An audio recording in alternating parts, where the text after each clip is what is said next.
قل انما انا بشر مثلکم یوحی الی انما الہکم الہ واحد، کہہ دیجئے میں تو ایک بشر ہوں تم جیسا، انما انا بے شک میں تو بشر ہوں مثلکم تم جیسا۔ یہ انما کلمہ حصر ہے، ان اور ما دونوں مل گئے، یہ ما نافیہ نہیں ہے، اس میں لیس الا کا معنی ہے، اس کے سوا کچھ ہے ہی نہیں، میں نہیں ہوں کچھ مگر بشر، کلمہ حصر یہ مانا تم جو کہتے ہو کہ عذاب لے آؤ، میں عذاب نہیں لا سکتا، اللہ عذاب بھیجے گا اگر اس کی مشیت ہوئی، میں عذاب نہیں لا سکتا، تم جیسا ایک بشر ہو۔ اس کا دوسرا معنی یہ کہ تم نے یہ حجاب کا ذکر کیوں کیا کہ تمہارے درمیان پردہ حجاب ہے، میں تم جیسا ایک بشر ہوں، تمہارے ساتھ رہا، تمہارے ساتھ پلا بڑا، تمہارے ساتھ میں نے زندگی گزاری، پردہ کہاں سے؟ تو یہ دو معنی اس کے، ما قبل سے تعلق اگر دیکھیں کہ میں تم جیسا بشر ہوں، تمہارا یہ کہنا کہ جو چاہو کر لو، میں جو چاہو نہیں کر سکتا، یہ اللہ کرے گا، میرا کام دین کی تبلیغ ہے، دین کو پہنچانا ہے۔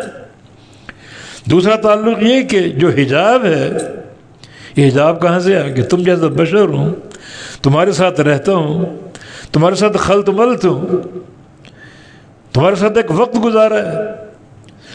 تو یہ پردہ کہاں سے آ گیا؟ پہلے یہ کوئی پردہ نہیں تھا، اب یہ پردہ کہاں سے آ گیا؟ کوئی پردہ نہیں، تمہارے بہانے، مجھ میں تمہیں فرق ہے، یوحی الیہ میری طرف اللہ کی وحی کی جاتی، یہ فرق ہے، تم ایسا بشر ہوں اور مجھ پر اللہ کی وحی آتی ہے، بس یہ فرق ہے، تم پر وحی نہیں آتی، مجھ پر آتی، جس پر وحی نہیں آتی اس پر فرض ہے کہ اس کی اتباع کرے، جس پر وحی آتی، اور وہ صرف میں ہوں۔ اور وحی کی بنیادی بات کیا ہے؟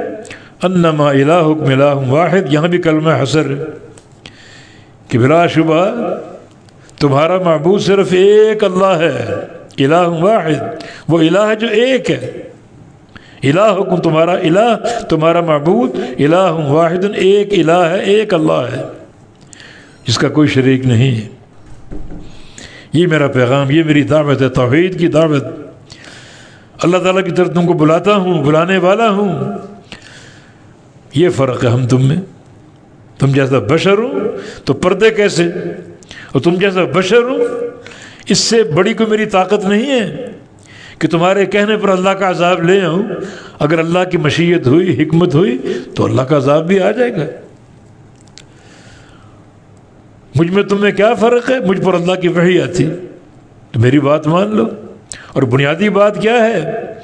یہ بات تمام باتوں کی بنیاد ہے، اساس ہے، انما الہکم الہ واحد، کہ تمہارا معبود تو صرف ایک اللہ ہے، ایک معبود ہے، ایک ہے، وہ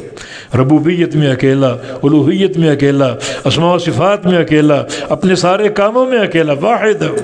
قل هو اللہ احد فاستقیموا الیہ، پس تم سیدھے ہو جاؤ اس کی طرف، کسی اور طرف نہیں، اسی کی طرف، الیہ، جیسے وَأَنْ أَقِمْ وَجْهَكَ لِلدِّينِ حنیف، اپنا چہرہ دین حنیف کی طرف کر لو سیدھا، دائیں بائیں مت جھانکو، دائیں کیا ہو رہا ہے، بائیں کیا ہو رہا ہے، دائیں طرف کوئی دعوت ہو، بائیں طرف کوئی دعوت ہو، نہیں دیکھنا، چہرہ سیدھا اللہ کی طرف کر لو، اللہ کے دین کی طرف کر لو۔ ابراہیم علیہ السلام نے کیا کہا تھا؟ انی وجہت وجہی للذی فطرنی، اپنا چہرہ میں کر رہا ہوں اس ذات کی طرف جس نے مجھے پیدا کیا، وہ اللہ کی ذات ہے، الذی فطر السماوات والارض حنیفا، جو آسمانوں اور زمینوں کا خالق ہے، اور میں حنیف ہوں، یک طرف، بالکل سارے افکار سے، ادیان سے کٹ کر ایک دین توحید پر قائم ہوں، تو اس کی طرف استقامت اختیار کرو، واستغفروا، اس سے استغفار کر لو، گناہ بخشوا لو۔